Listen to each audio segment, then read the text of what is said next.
नाशिक ग्रामीण जिल्हा पोलीस अधीक्षक बाळासाहेब पाटील यांच्या संकल्पनेतून आडगाव पोलीस मुख्यालयात विशेष कार्यक्रमाचं आयोजन करण्यात आलं। या कार्यक्रमात गुन्ह्यांच्या तपासासंदर्भात जप्त करण्यात आलेला कोट्यावधी रुपयांचा मुद्देमाल मूळ मालकांना परत करण्यात आला।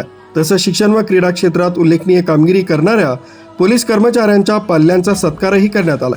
जिल्ह्यातील 40 पोलीस ठाण्यांच्या हद्दीत चोरी तसंच दरोड्याच्या गुन्ह्यांमध्ये जप्त करण्यात आलेले सुमारे 2,54,00,000 रुपये किमतीचे सोन्या चांदीचे दागिने, रोख रक्कम, मोबाईल फोन व वाहनं न्यायालयाच्या आदेशानुसार संबंधित तक्रारदारांना सुपूर्द करण्यात आले।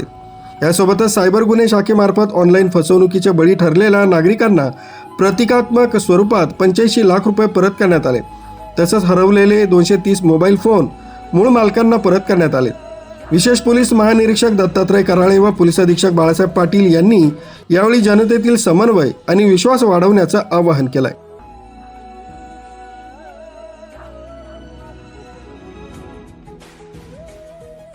चोरी झाली किंवा आपली घरफोडी झाली आणि गेलेला मुद्देमाल आपल्याला जसाच्या तसा परत मिळावा अशी अपेक्षा ही निश्चितपणे असते आणि पोलिसांकडून सर्वात जास्त आशा असते की त्यांनी आपला मुद्देमाल हस्तांतरित किंवा जप्त केला पाहिजे आणि आपल्याला हस्तांतरित झाला पाहिजे।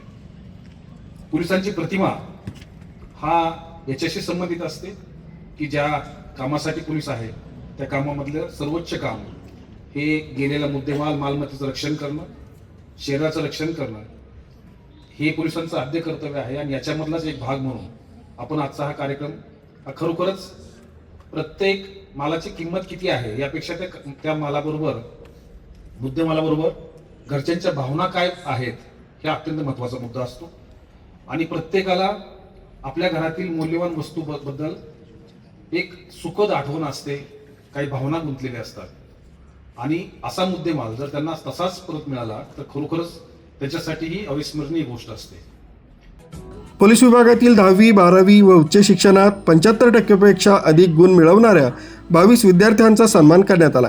क्रीडा तसंच कला क्षेत्रात राष्ट्रीय व राज्यस्तरीय यश मिळवणाऱ्या 12 विद्यार्थ्यांना प्रशस्ती पत्र देऊन गौरवण्यात आले।